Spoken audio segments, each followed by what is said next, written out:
ठीक है, तो चलिए इसे खोलते हैं। आज हम एक ऐसे सवाल की तह तक जा रहे हैं जो हम शायद स्कूल के बाद भूल गए, लेकिन जो हर चीज़ का आधार है। ये दुनिया आखिर बनी किस चीज़ से है? मतलब ये हवा जिसमें हम सांस लेते हैं, ये पानी जो हम पीते हैं, ये कुर्सी जिस पर हम बैठे हैं, ये सब फंडामेंटली क्या है? हमारे पास कुछ विज्ञान की किताबों के अंश हैं, कुछ नोट्स हैं और कुछ सवाल जवाब हैं जो हमारे आसपास के पदार्थ या मैटर इन आवर सराउंडिंग्स के बारे में बताते हैं। और आज हमारा मिशन सिर्फ परिभाषाएं रटना नहीं है, हम एक सफ़र पर निकल रहे हैं।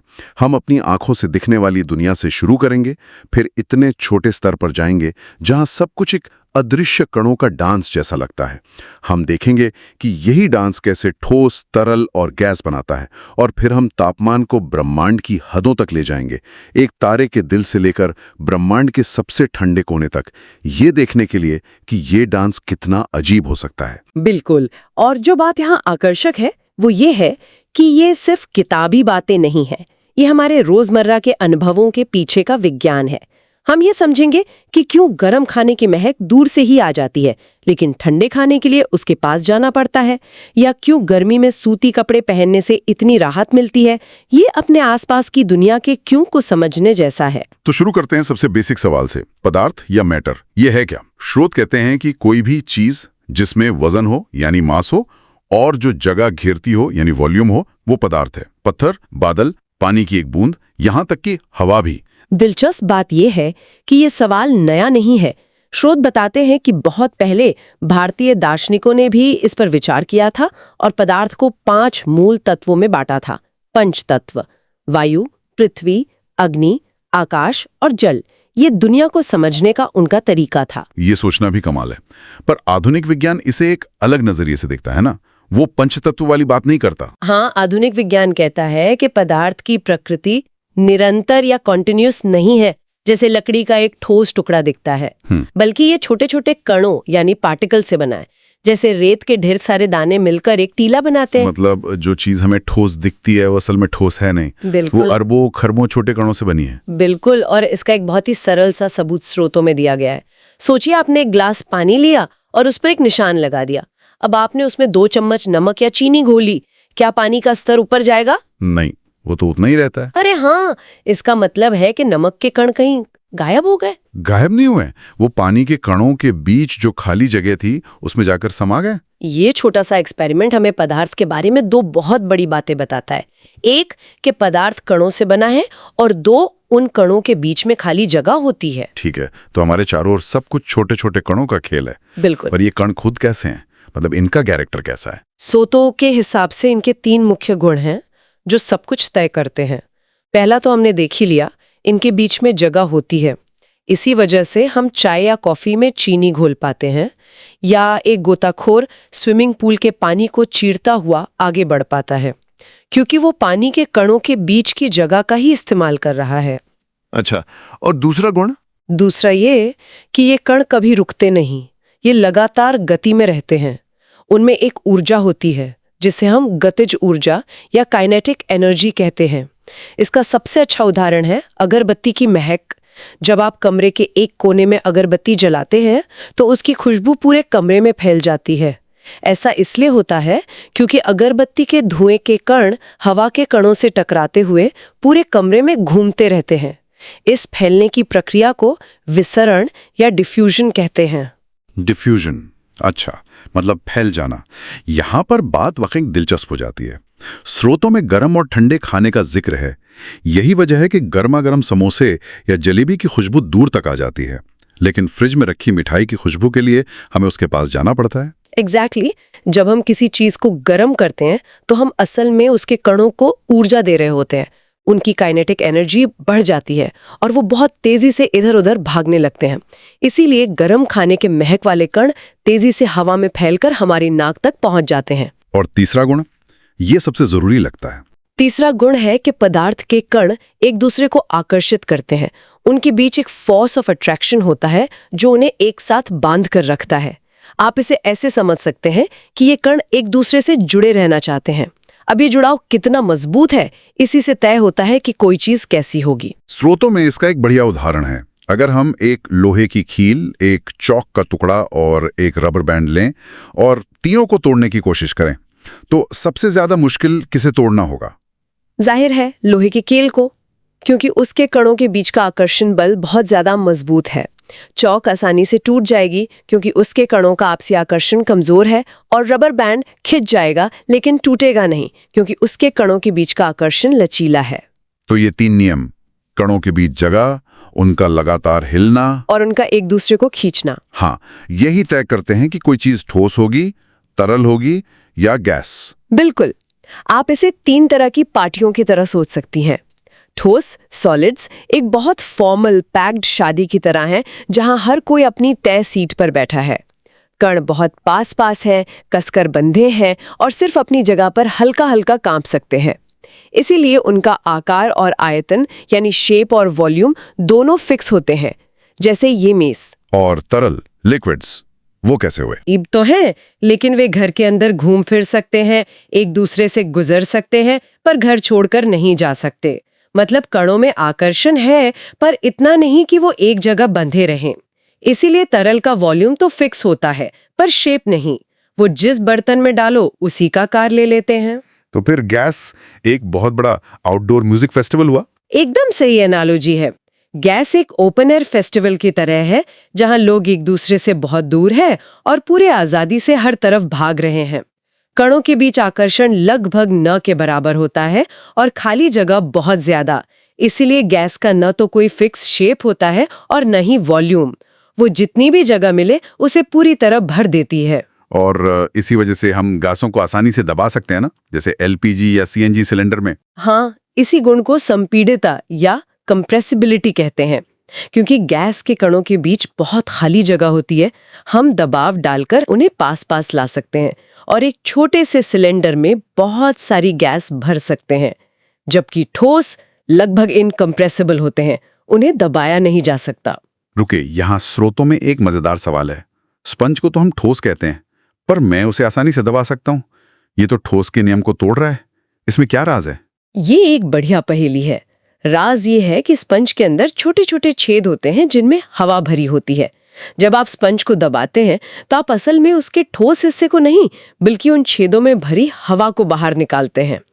जैसे ही आप उसे छोड़ते हैं, हवा वापस अंदर आ जाती है और वो अपने पुराने आकार में लौट आता है। तो आप हवा को संपीड़ित कर रहे हैं, ठोस को नहीं। अच्छा, तो ये 3 अवस्थाएं हैं, पर हम जानते हैं कि ये बदल सकती हैं। पानी इसका सबसे अच्छा उदाहरण है। बर्फ जो ठोस है, पानी जो तरल है और भाप जो गैस है, ये बदलाव होता कैसे है? ये बदलाव 2 मुख्य चीजों से होता है, तापमान और दबाव। जब हम किसी ठोस चीज, मान लीजिए बर्फ को गर्म करना शुरू करते हैं, तो हम उसके कणों को ऊर्जा दे रहे हैं। वो अपनी जगह पर और तेजी से कांपने लगते हैं। एक पॉइंट आता है 0 डिग्री सेल्सियस, जब उनकी ऊर्जा इतनी बढ़ जाती है कि वो अपने फिक्स्ड पोजीशन को तोड़कर फिसलना शुरू कर देते हैं और बर्फ पिघलकर पानी बनने लगती है। पर यहाँ एक हैरान करने वाली बात है। स्रोत बताते हैं कि जब बर्फ पिघल रही होती है तो आप उसे चाहे जितनी भी गर्मी दें, उसका तापमान 0 डिग्री सेल्सियस पर ही अटका रहता है, जब तक कि आखिरी टुकड़ा पिघल ना जाए। ये कैसे हो सकता है? वो सारी एक्स्ट्रा हीट जा कहाँ रही है? ये एक शानदार सवाल है और ये हमें गुप्त ऊष्मा या लेटेंट हीट के कॉन्सेप्ट तक ले जाता है। होता ये है कि उस पॉइंट पर दी गई सारी गर्मी तापमान बढ़ाने के बजाय बर्फ के कणों के बीच के आकर्षण बल को तोड़ने में, उनके बॉन्ड्स को कमजोर करने में खर्च हो जाती है। वो अवस्था बदलने के काम में लग जाती है। क्योंकि ये थर्मामीटर पर दिखाई नहीं देती, इसलिए इसे छिपी हुई गर्मी या लेटेंट हीट ऑफ फ्यूजन कहते हैं। वाह, मतलब गर्मी एक गुप्त मिशन पर है, अवस्था बदलने के मिशन पर। बिल्कुल। और यही चीज उबलते हुए पानी के साथ भी होती है। पानी 100 डिग्री सेल्सियस पर उबलना शुरू होता है और जब तक सारा पानी भाप में नहीं बदल जाता, तापमान 100 डिग्री पर ही अटका रहता है। सारी अतिरिक्त गर्मी पानी के कणों के बीच के बचे खुचे आकर्षण को पूरी तरह तोड़कर उन्हें आजाद करने में लग जाती है, ताकि वो गैस बन सके। इसे लेटेंट हीट ऑफ वेपराइजेशन कहते हैं। तो इसका मतलब 100 डिग्री का खौलता हुआ पानी और 100 डिग्री की भाप तापमान में बराबर होते हुए भी भाप में कहीं ज्यादा छिपी हुई खतरनाक ऊर्जा है। ये अदृश्य ऊर्जा ही है जो असली नुकसान पहुंचाती है। तभी कहते हैं कि उबलते पानी से ज्यादा गंभीर जलन भाप से होती है। एकदम सही। भाप के कणों में वो अतिरिक्त गुप्त ऊष्मा होती है जो जलने पर हमारी त्वचा को ट्रांसफर हो जाती है। एक और अद्भुत प्रक्रिया है ऊर्ध्वपातन या सब्लिमेशन। ये तो जादू जैसा लगता है, जहां कोई ठोस चीज गर्म करने पर सीधा गैस बन जाती है, बीच में तरल अवस्था आती ही नहीं। हाँ, कपूर या नैप्थेलिन की गोलियां इसका क्लासिक उदाहरण है। जब आप उन्हें रखते हैं तो वो धीरे धीरे बिना कोई गीला निशान छोड़े गायब हो जाती हैं। उनके कण सीधे ठोस से गैस अवस्था में चले जाते हैं। हमने उबलने की बात की, पर एक और शब्द है वाष्पीकरण या इवेपोरेशन। इनमें क्या फर्क है? ये बहुत महत्वपूर्ण अंतर है। उबलना यानी बॉइलिंग एक निश्चित तापमान पर होता है, जिसे क्वथनांक या बॉइलिंग पॉइंट कहते हैं, और ये पूरे तरल में एक साथ होता है। आप बुलबुले नीचे से ऊपर आते देखते हैं। जबकि वाष्पीकरण यानी इवेपोरेशन किसी भी तापमान पर हो सकता है, और ये सिर्फ तरल की सतह पर होता है। ये एक सरफेस फिनोमेना है। और स्रोत कहते हैं कि वाष्पीकरण से ठंडक होती है। ये कैसे काम करता है? होता ये है कि तरल की सतह पर जो सबसे ज्यादा ऊर्जा वाले सबसे एक्टिव कण होते हैं, वो सतह को छोड़कर हवा में उड़ जाते हैं। जब सबसे ज्यादा ऊर्जा वाले कण चले गए तो पीछे जो कण बचे उनकी औसत ऊर्जा कम हो जाती है, और औसत ऊर्जा कम होने का मतलब है तापमान का गिरना। इसीलिए वाष्पीकरण ठंडक पैदा करता है। अरे वाह! इसके तो हमारी रोजमर्रा की जिंदगी में बहुत सारे उदाहरण हैं। जैसे जब हम हथेली पर सैनिटाइजर या नेल पेंट रिमूवर लगाते हैं तो अचानक ठंडा लगता है। वो इसलिए क्योंकि वो हमारी हथेली की गर्मी लेकर उड़ जाता है। बिल्कुल, और इसी सिद्धांत पर गर्मी में मटके का पानी ठंडा रहता है। मिट्टी के मटके में लाखों छोटे छोटे छेद होते हैं। पानी उन छेदों से रिसकर बाहर की सतह पर आता है और वहां से वाष्पित होता रहता है। इस वाष्पीकरण के लिए जरूरी गर्मी वो मटके के अंदर के पानी से लेता है, जिससे अंदर का पानी ठंडा हो जाता है। और डेजर्ट कूलर भी तो यही करते हैं। तभी वो उमस वाले दिनों के बजाय गर्म और सूखे दिनों में ज्यादा अच्छी कूलिंग करते हैं। सही पकड़े, क्योंकि जब हवा सूखी होती है तो उसमें नमी कम होती है और वाष्पीकरण की दर बहुत तेज होती है। जितनी तेजी से पानी वाष्पित होगा उतनी ही ज्यादा ठंडक पैदा होगी। और यही वजह है कि गर्मियों में सूती कपड़े पहनने की सलाह दी जाती है। वो पसीना अच्छी तरह सोख लेते हैं, जिससे पसीने को वाष्पित होने के लिए एक बड़ी सतह मिल जाती है। और जब वो पसीना उड़ता है तो हमारे शरीर को ठंडा कर जाता है। ये तो पूरा बॉडी का अपना एयर कंडीशनिंग सिस्टम है। आप कह सकते हैं ये सब फिजिक्स और केमिस्ट्री के छोटे छोटे चमत्कार हैं जो हमारे आसपास हर पल हो रहे हैं। तो ये तीन अवस्थाएं, ठोस, तरल, गैस और उनका बदलना, ये तो हमारे रोज के अनुभव का हिस्सा है। ऐसा लगता है कि ये सब कुछ कवर कर लेता है, पर क्या कहानी यहीं खत्म हो जाती है? लगभग सब कुछ, पर पूरी तरह नहीं। स्रोत बताते हैं कि हमारी रोजमर्रा की दुनिया असल में बहुत सीमित है। अगर आप तापमान और ऊर्जा को उन हदों तक ले जाएं जो हम लैब के बाहर अनुभव नहीं करते, तो पदार्थ ऐसे तरीकों से व्यवहार करना शुरू कर देता है जो इन तीन श्रेणियों में फिट नहीं होते। मतलब पदार्थ की और भी अवस्थाएं हैं? हाँ, स्रोत दो और का उल्लेख करते हैं। एक है प्लाज्मा। यह पदार्थ की चौथी अवस्था है। आप इसे एक सुपर डुपर गर्म सुपर एनर्जेटिक गैस समझ सकते हैं। इसमें तापमान इतना ज्यादा होता है कि परमाणुओं के इलेक्ट्रॉन भी उनसे अलग होकर घूमने लगते हैं। ये आयनाइज्ड गैस का एक सूप जैसा होता है। ये कहाँ पाया जाता है? हमारे सूरज और सारे तारे प्लाज्मा के ही विशाल गोले हैं। धरती पर जब बिजली कड़कती है तो वो हवा को प्लाज्मा में बदल देती है। आपके घरों में जो फ्लोरेसेंट ट्यूबलाइट या नियॉन साइन बोर्ड हैं, उनके अंदर भी प्लाज्मा ही चमकता है। तो एक तरफ है सुपर हॉट प्लाज्मा, दूसरी तरफ क्या है? दूसरी तरफ है परम ठंडक, पदार्थ की पांचवी अवस्था, जिसे बोस-आइंस्टीन कंडेंसेट BEC कहते हैं। इसका आइडिया भारतीय वैज्ञानिक सत्येंद्र नाथ बोस ने दिया था और अल्बर्ट आइंस्टाइन ने उसे आगे बढ़ाया था। ये कैसे बनता है? ये तब बनता है जब आप किसी गैस को परम शून्य यानी एब्सोल्यूट जीरो -273.15 डिग्री सेल्सियस के बहुत बहुत करीब तक ठंडा करते हैं।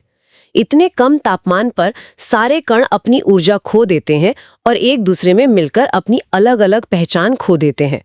वो सब मिलकर एक अकेले सुपर एटम की तरह व्यवहार करने लगते हैं। ये पदार्थ की सबसे अजीब और नाजुक अवस्था है। कमाल है। तो एक तरफ है सितारों की गर्मी वाला प्लाज्मा, जहां सब कुछ बिखरा हुआ और चार्ज्ड है, और दूसरी तरफ है ब्रह्मांड की सबसे ठंडी जगह वाला BEC, जहां सब कुछ मिलकर एक हो गया है। हाँ, ये हमें दिखाता है कि पदार्थ कितना विविध हो सकता है और तापमान के चरम पर ये कितना अजीब व्यवहार कर सकता है। तो इस पूरी चर्चा का निचोड़ क्या है? इसका मतलब है कि हमारे आसपास की हर चीज, एक साधारण नमक के दाने से लेकर दूर के तारे तक, कणों के एक अदृश्य नृत्य से चल रही हैं। ये कण कैसे हिलते हैं, एक दूसरे को कितनी मजबूती से खींचते हैं और उनके बीच कितनी जगह है, बस यही 3 चीजें तय करती हैं कि कोई चीज ठोस होगी, तरल होगी, गैस होगी या कुछ और। और हमने ये भी देखा कि कैसे तापमान और दबाव के छोटे-छोटे बदलाव इस पूरे डांस को बदल सकते हैं, जिससे हमारी दुनिया इतनी गतिशील और हमेशा बदलती हुई नजर आती है। ये सिर्फ स्कूल की केमिस्ट्री नहीं है, ये हमारे अस्तित्व का, हमारे होने का मूल विज्ञान है। इन सभी स्रोतों पर गौर करने के बाद मेरे मन में ख्याल आता है, हमने पदार्थ की 5 अवस्थाओं के बारे में जाना, लेकिन ये वो अवस्थाएं हैं जिन्हें हम बना सकते हैं या देख सकते हैं। क्या ऐसा हो सकता है कि इस विशाल ब्रह्मांड में या उन परिस्थितियों में जिन्हें हम अभी अपनी लैब में नहीं बना सकते, पदार्थ की ऐसी अवस्थाएं भी मौजूद हों जिनके बारे में हमने अभी तक सोचा भी नहीं है? ये एक ऐसा सवाल है जो विज्ञान की सीमाओं को हमेशा और आगे धकेलता रहेगा।